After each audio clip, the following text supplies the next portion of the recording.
From Hollywood, the George Burns and Gracie Allen Show for Hormel and Spam.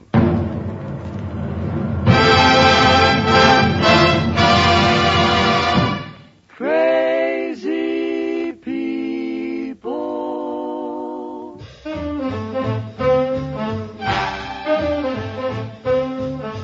Spam, rebop, boom, spam.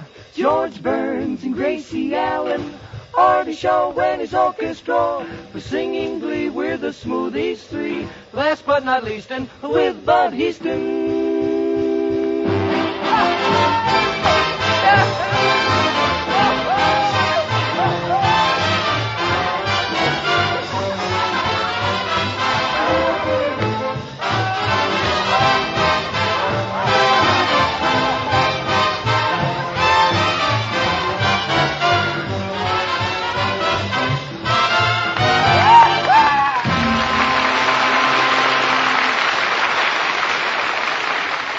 Yes, George and Gracie have dropped in for another visit. Of course, you've been expecting them, but what about those folks who drop in unexpectedly at mealtime? Well, don't fret, don't fuss, just serve Spam, S-P-A-M. This tender, juicy meat is perfect for hurry-up meals. It's all ready to eat. Just open the Spam can, slice it, and serve with sliced tomato or a salad. Spam is always ready for quick action because this delicious meat doesn't need refrigeration. And the rich, satisfying goodness, the tempting taste of Spam always makes a hit. Get a supply of Spam when you shop tomorrow and try the easy recipes on the label. You'll discover the easy way to please your unexpected guests because cold or hot, Spam hits the spot.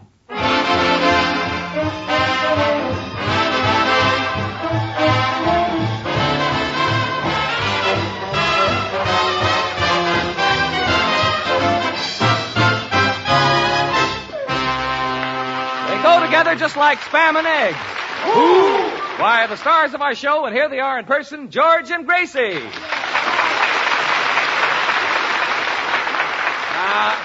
Thank you very much.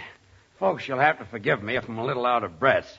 But the minute we hear Artie Shaw's music, all of us on the stage here, we just have to dance. Oh, yes. George, did you see Bud and me doing the rumba? Yeah, what was that? Artie Shaw was playing a foxtrot, and why were you and Bud doing a rumba? Well, Bud used to be a football player. Well, what's a football player got to do with a rumba? Well, he's used to keeping the backfield in motion. I see. So, Bud, the rumba is the only dance you can do, huh? Oh, no, George. Do you know the can-can? Uh-huh. It's full of spam. Yeah, oh. Nice plug. Well, thanks, George. You're a pretty good dancer yourself. Oh, it's really nothing. Of course, I was a student of Nijinsky. Really? Let me hear you say something in Nijinsky. Say about a temperature. Oh, good. It's not a language. Nijinsky was an internationally famous dancer. At one time, he had the world's largest ballet. Well, why did he go on a diet? Gracie, I'm sure you've seen ballet dancing. Look, I'll give you a demonstration. I'll put my foot out like this. Yeah. See, then I'll point my toe and place my hand on my hip like this. Uh-huh. Then throw my head back gracefully like this. Oh, isn't he pretty? Yes, I'm a little dreamboat. Mm-hmm. I'll never forget one night in Cleveland. The ballet was doing the Dance of the Faun. And there I was in an amber spotlight singing the Pipes of Pan. The audience was spellbound. Senor Burns, you sang the Pipes of Pan? Yes, Senor Lee, I sang the Pipes of Pan. Which was worse, your pipes or your pan? Artie, will you put a muzzle on that South American guitar player? Sure, George, but first I'll have to take it off the piano player. Well, take it off. Now, George, don't let him upset you. I happen to know that you know a lot about the theater. In fact, my grandfather used to tell me about seeing you on the stage. When you were a kid? No, when he was a kid. Yeah. Oh. Well, anyway, I do know a lot about the theater. My father and mother were actors. As a matter of fact, I was born on the stage. Did you get much of a hand? Yes, for an encore, I did a minuet with the stork. The stork? Yes. You know, I once saw a stork that looked like a duck. How can a stork look like a duck? Well, I don't know. Maybe he wore his legs down delivering to Bing Crosby?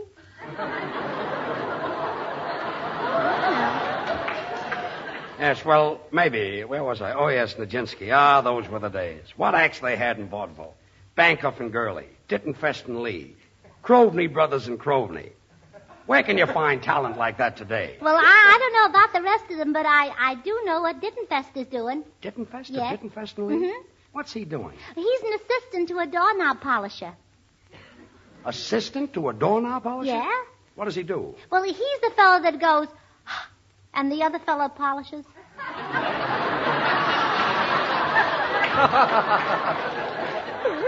That's some job. George, as long as you're in an old-time mood, we smoothies would like to sing a real oldie, Alabama Bound. Okay, kids. Alabama bound. You know, I used to do that in vaudeville, too. Those were the days. You know, folks, vaudeville is in my blood. Oh, so that's where it went. Artie, you and Bud and the rest of you can kid all you want to. But if it hadn't been for vaudeville, I wouldn't have met Gracie.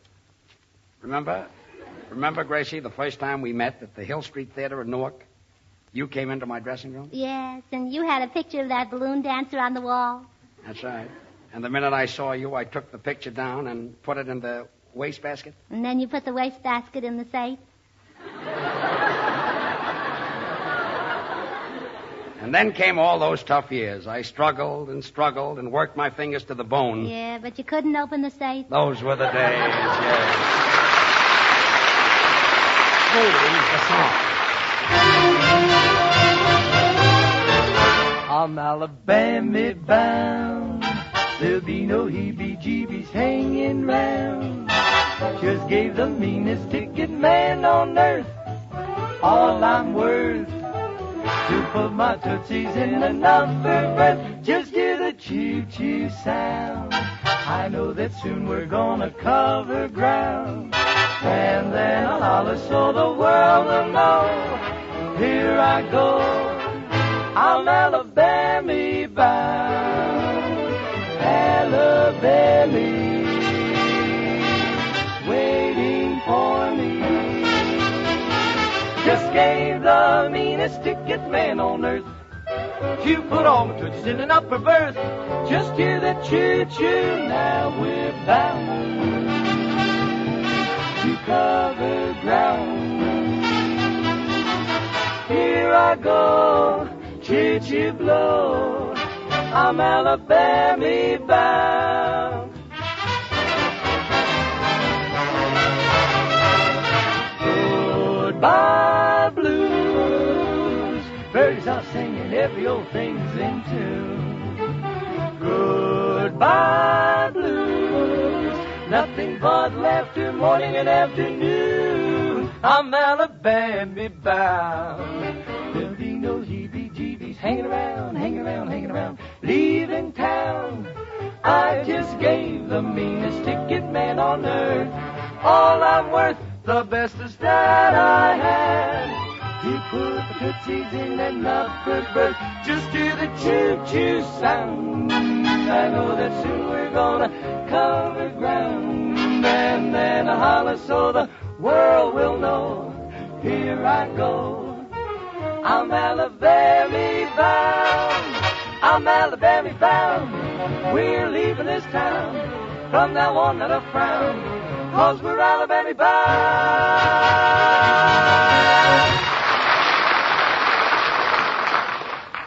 Smoothies, that was beautiful. Well, tonight, ladies and gentlemen, we're going to do a play. We're going to give you our version of the popular MGM picture, Gold Rush Maisie. In this story... George, we're not going to do Gold Rush Maisie. We're not. No, I sat up 2 days and 2 nights and changed the whole title. You did. Well, what is it now? Gold Rush Gracie. That's some twist. That Isn't took you it? 2 days and 2 nights. Mm-hmm. How did you happen to think of changing Maisie to Gracie? Just blind luck, I guess. Well, all right, I'll do it your way. Tonight, ladies and gentlemen, we're going to do a play entitled Gold Rush Gracie. And I know you're going to like it because it's got a lot of old numbers. And I love old numbers. No, eso a mí me consta. Yo sé que a ti te gustan mucho los números viejos. Artie, what did Senor Lee say? Well, George, he says he knows you love old numbers. Oh, he does, huh? Yeah, he saw you out with one last night. Senor Lee, every week you start some new trouble. Why don't you go home and stay home? I cannot do that. My father, she has the measles. My father, she has the measles? Your father, too? Look, Senor, your father, he has the measles. Your mother, she has the measles. Your brothers, they have the measles. Catching, isn't it? Oh. Well, tonight, ladies and gentlemen, we're going to do a play entitled Go Rush Gracie. No. No? No, I changed the title. What is it now? Gracie of the Brown Derby. Gracie of the Brown... This is a story about a gold mine. What do you think the Brown Derby is?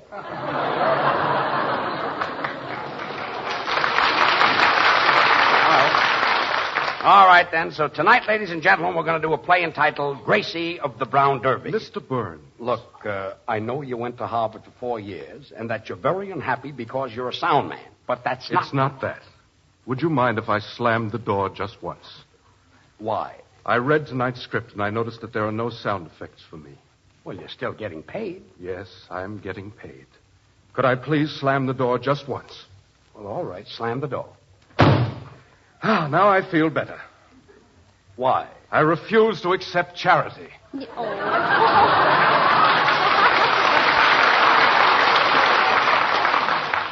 Tonight, ladies and gentlemen, we're going to do a play entitled Gracie of the Brown Derby. No. You changed the title. Yes. What is it? She was killed wearing slacks, or she died like a man.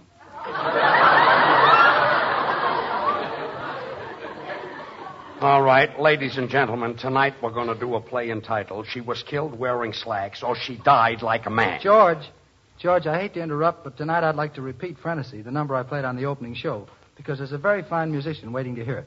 Who? Me. Tonight, ladies and gentlemen, we're going to do a play entitled She Was Killed Wearing Slacks. To think I'm a lowly sound man. Sound man.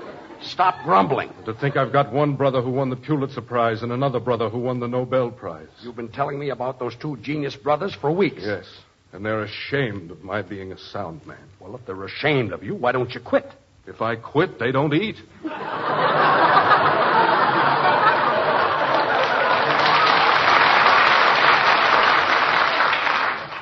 All right, ladies and gentlemen, tonight we're going to do a play entitled... Perdón, Senor Burns. What is it, Senor Lee? How about a part for me in the sketch? Sketch? It's sketch. You don't even know your ABCs. I do too. A, B, C. Well? There's more? Tonight, ladies and gentlemen, we're going to do a play entitled She Was Killed Wearing Slacks, or She Died Like a Man. Now, I changed the title. The title is The Bus Drivers Who Wear Pajamas, or They Drive by 90. Gracie, is this the last title? It's positively the last title. Good. Ladies and gentlemen, tonight we're going to do a play entitled The Bus Drivers Who Wear Pajamas, or They... Come in! George Burns and Gracie Allen? Yes? I'm Joyce Moon. Oh, Joyce Moore. George, I forgot to tell you, this young lady is from Fergus Falls, Minnesota, and she has been chosen Queen of the Lakes at the Minneapolis Aquatennial. Go ahead, Joyce. Go ahead. Mr. Burns and Miss Allen, the people of Minnesota have sent me as a goodwill ambassador to inform you that we in Minnesota are naming 2 lakes after you, Lake Burns and Lake Allen. Naming 2 lakes after us. Well, Gracie, say something. I don't know what to say. I've never been a lake before. Gracie, please. Here are 2 jars of water, one from Lake Burns and one from Lake Allen. As we knew you were too busy to come to Minnesota to christen the lakes, we brought the lakes here to christen you. Well, thank you very much. Oh, thank you. And before you go back, Miss Moen, I must give you some water from our Los Angeles River. That is, as soon as I can find a shovel. Miss Moan, we just can't wait until we see those 2 lakes. Oh, they're very pretty little lakes. You know, Lake Burns and Lake Allen have a little bay. They have a little bay, huh? Well, isn't that cute? How long have they been married? About 2 years. Oh. Well, goodbye. I've got to be running along. Well, goodbye, Miss Moan, and thank you, and thanks to the people of Minnesota. This is what I do for a living. Quiet, sound man. Pardon me, old man River. Tonight, ladies and gentlemen, we're definitely going to do a play entitled The Bus Drivers Who Wear Pajamas or They Drive by 90. No. No! No.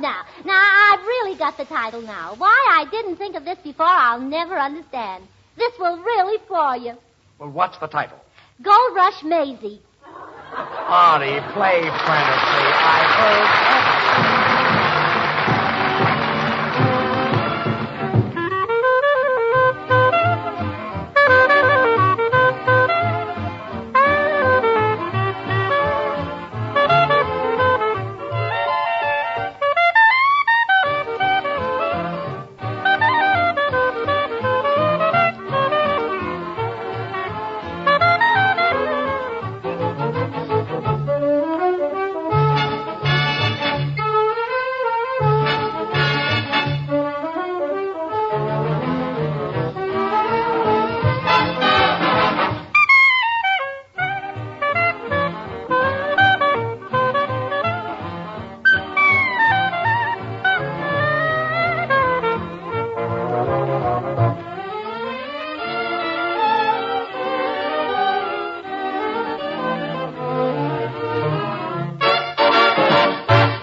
George, isn't it wonderful having 2 Minnesota lakes named after us? Yes, Gracie, but we have to go there. How are we going to find them?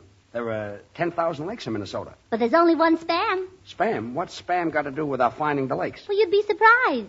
George, spell Spam backwards. Spam backwards. Let me see now. M-A-P-S. That spells maps. That's right. So if we want to find our lakes, all we have to do is look at some maps. Well, Bud, there's another easy use for Spam. It's a good thought, too, George, because Spam is so easy to use. This delicious tender meat goes hand in hand with warm weather lunches and suppers. When mealtime rolls around, just open a can of Spam, slice this grand-tasting meat, and serve with your favorite salad or make plain Spamwiches.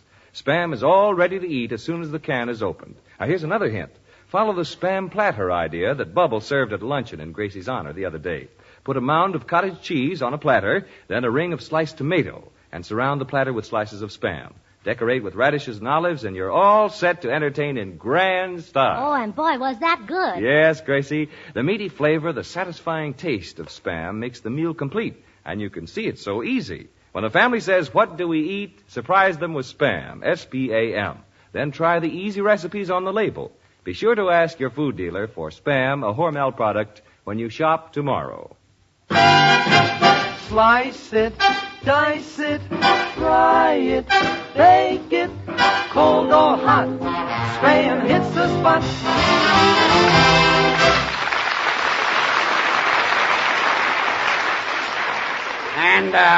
And now for our play, and you can make up your own title.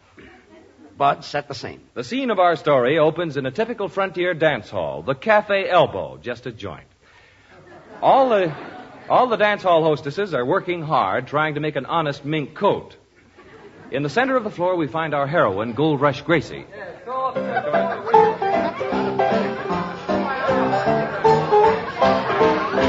Well, the dance is over, Killer Dilly Shaw, and I sure enjoyed it. I'm mad about you, Gold Rush Gracie. You got me walking around in circles. Well, with your bow legs, what else can you do?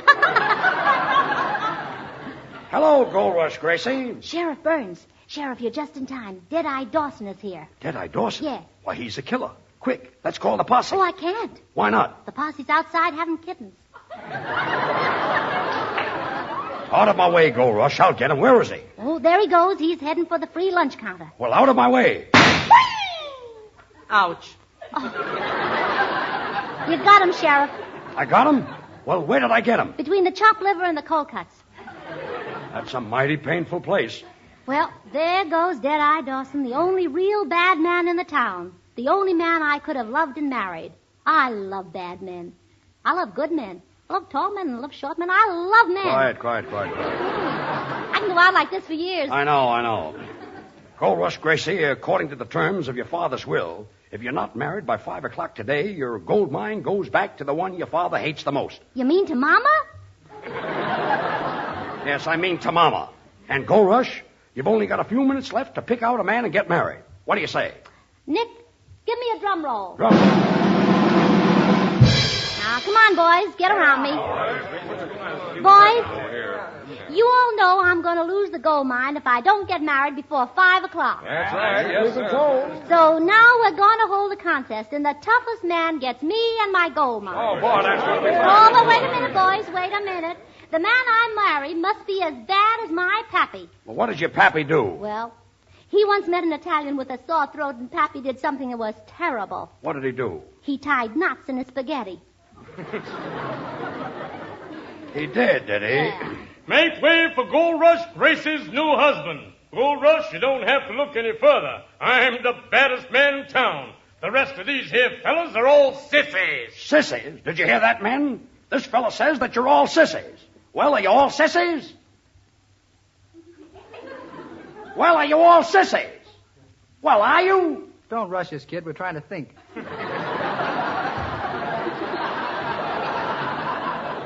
Well, Gold Rush, you better make up your mind. You've got to get married to somebody. Make way, here comes Bullethead Heaston. He'll gallop through the window. He's riding for trouble. Whoa! There. He's a Fanchnamarco unit, this kid. You call that riding for trouble? When my pappy rode, there was real trouble. How come? Well, he didn't know how to ride. Oh, well. Out of my way, varmints. Gold Rush Gracie, if you're looking for a real bad man to marry, I'm a man with a record. On my right arm here, I've got tattooed names of the men I've killed. On my left arm, I've got tattooed all the names of the banks I've held up. And on my back, I've got tattooed, well, you wouldn't be interested. Oh, well, yes, I would. Come here, let me read it. Listen, boys. Fuzzy Wuzzy was a bear. Fuzzy Wuzzy had no hair. Fuzzy Wuzzy wasn't fuzzy. Or was he? Well, what do you think of Fuzzy Wuzzy? It's pretty lousy. You've got a poem tattooed on your back and your record tattooed on your arms, eh? I got something on my chest, too. Well, what is it? Ladies and gentlemen, for a tasty snack, just open a can of Spam. It's all ready to eat. You'll find everybody in the house likes its meaty flavor and it needs no refrigeration. And there's nothing like Spam for lunch. You call yourself bad, huh? Oh, I'm plenty bad. Today, for lunch, Yes. I had hamburger. That is bad. You ain't half as tough as my pappy. My pappy would take a telephone book and tear it with 2 fingers like this. Say, tearing a phone book with 2 fingers. That's wonderful, Gold Rush Gracie. How did you ever do it? Easy. It was a Glendale phone book. Well, it's no use, Gold Rush Gracie. You'll have to go a long way to find anybody as tough as your pappy. From there to here is far? Yeah. You're tougher than her pappy? You really think so? What makes you so bad? I'm the black sheep of my family. I'm in bad with my uncle. I'm in bad with my father. I'm in bad with my cousin. And it's no good. Why? It's too many in one bad.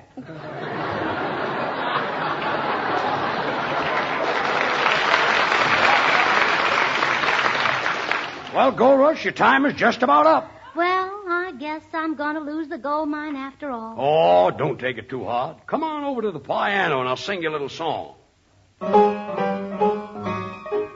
One April showers, all will come your way. Off of they bring flowers of that blooming man. Oh, stop, Sheriff, stop. After hearing you sing, I've made up my mind that you're the man I'm going to marry. Why? Because nobody can be as bad as you are. Is that so?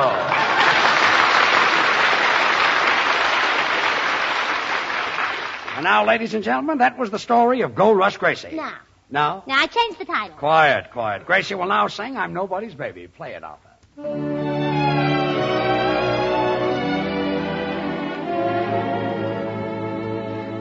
I used to be my mother's baby, but when I smiled, my dad went wild. Whenever we had company, they'd bounce me on their knee, and the neighbors thought I was a darling child, I think. Once I was everybody's baby, but right now I'm lonesome as can be. You see, I'm nobody's baby. I wonder why each night and day I pray the Lord up above. Oh, please send me down somebody to love, but nobody wants me. I'm blue somehow. Won't someone hear my plea and take a chance with me, because I'm nobody's baby now. Oh dear, Beatrice Fairfax. What shall I do? Sign perplexed. Why, oh why do they shy when they spy that gleam in my eye? I'm 5'2" with eyes of blue, and people tell me I'm attractive. I can cook and sew, but my evenings aren't very active. So won't you hear my cry and take a chance on I, because I'm nobody's baby now, but I'll get somebody's baby somehow.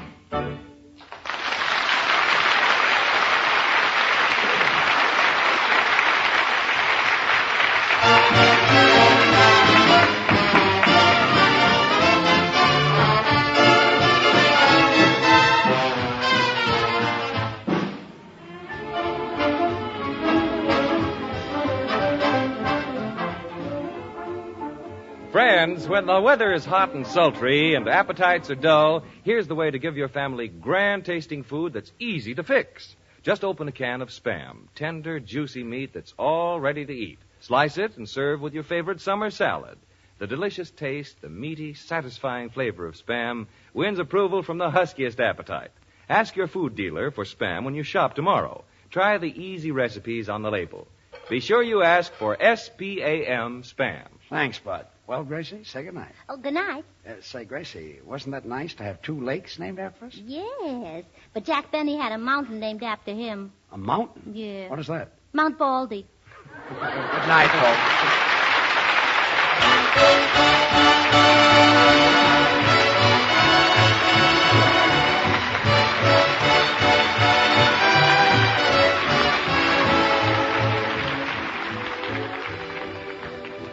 Be with us again next Monday night, same time, same station, for another George Burns and Gracie Allen show with Artie Shaw and his orchestra and the Smoothies. Until then, this is Bud Heaston reminding you to remember that cold or hot, Spam hits the spot.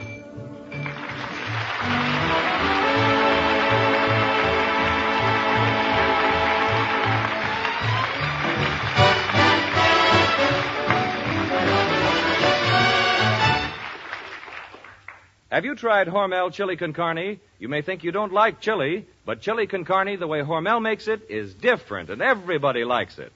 Double your money back if you don't like it. Try Hormel chili con carne tomorrow.